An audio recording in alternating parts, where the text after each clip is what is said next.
Hey, good morning, everybody. I am obviously not out in the woods doing my thing. I was already out there, but I decided to leave my phone in my truck today. Oh, my video looks like it's skipping in and out, so we'll see if it goes up. If it doesn't, about it. But I decided to leave my phone in my truck because I went to a place I have not explored before, and I didn't want a distraction of any kind. I didn't want to try to worry about doing a video in an area I've never been. And I just kind of wanted to be present in the moment. And that brings me to a point, not what I'm going to talk about today, but being present with people. I'm the worst about it, I've really, I've lost people because of my inability to pay attention to them and make them feel present or feel like I was present. So just something I'm working on at the moment. But to today's point, I wanted to talk about um, dread and giving yourself the freedom to not dread what's coming up. I think we all of us have a propensity to think things are going to be worse than they are. I mean, I think about that with some certain workouts, or I think about that with when I was going to specific schools in the military, whether they were difficult schools physically or challenging in some academic way. It almost always was much better than I anticipated. So specifically, I want to talk about a couple things. We had a sergeant major. He was an old school, dual cool, reconnaissance Marine, Vietnam era Recon Marine, tough guy, Sergeant Major Coffee. He was a bastard. And he would do things to us from a punishment standpoint. In the 90s, the Marine Corps, they were really tightening up the budget when Bill Clinton got elected. The defense budget went down quite a bit, and they were pushing people out of the military, early release, if you'd been passed over for promotion and things of that nature. So the sergeant major certainly knew that, and he knew if any one of us got in trouble on an official level, it most likely meant the end of our career. Certainly, it would be difficult to stay in the reconnaissance community and things of that nature. So he had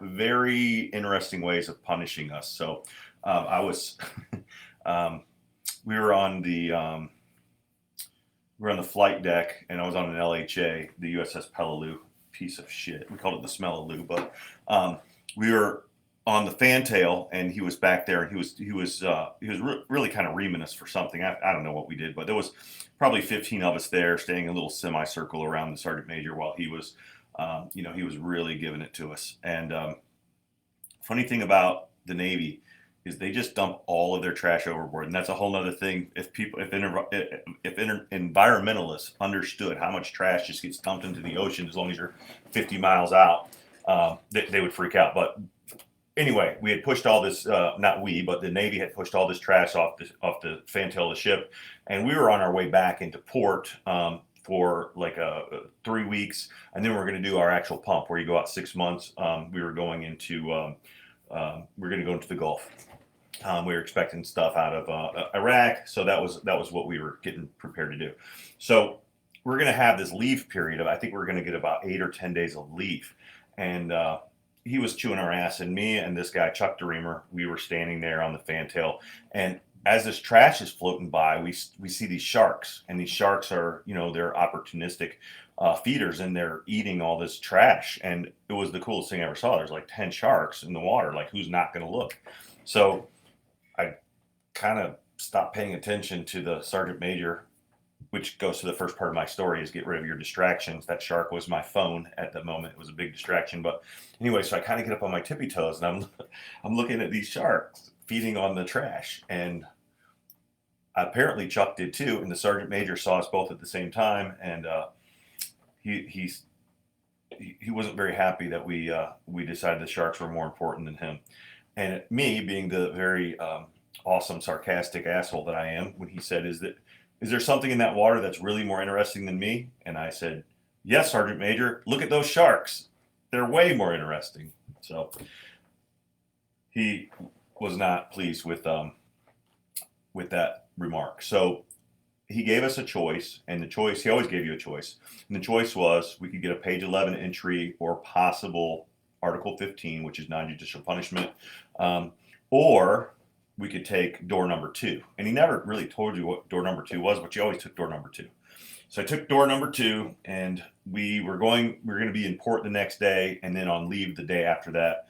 And door number 2 was we had to shave our heads bald, like completely down to nothing, bald, and go on leave bald headed.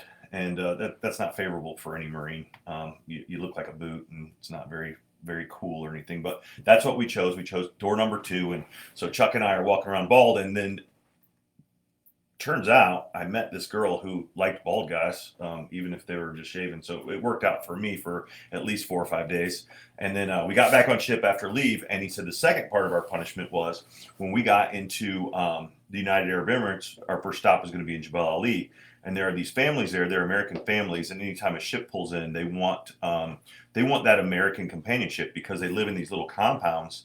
And, it might be 4 families or 5 families in a compound. And what happens is that's all they see for maybe months and months on end. So he said, while everybody else is on leave in Jebel Ali, and now you got to remember, Jebel Ali is in the United Arab Emirates. This was going to be during Ramadan, and Jebel Ali is a pretty liberal area. You're allowed to drink. There's prostitution and all kinds of crazy stuff that happens there, and these devout Muslims that have to get they actually leave Kuwait and Saudi Arabia and these very strict countries to go and party in Dubai and Jebel Ali and other parts of the United Arab Emirates. So we knew that it was going to be a good time to be in Jebel Ali. So our punishment was Chuck and I had to go and stay with this family in a compound for a couple days, and I was dreading it so much because they had little kids and I had no kids. And, we were going to have to behave ourselves and all these things. So it was the whole trip there. All I'm doing is dreading and feeling this remorse that I'm not going to be able to go out and party with my buddies in Jebel Ali. So anyway, we get to the compound. The first family met us. He worked for Ford, and there was two guys that worked for Texaco. And I don't know what the other 2 families did, but those 5 families in this compound, they had this huge pool. They had so much beer, and this is the first time I ever had a fried turkey, and they just basically put on the greatest time for us ever for about 3.5 days.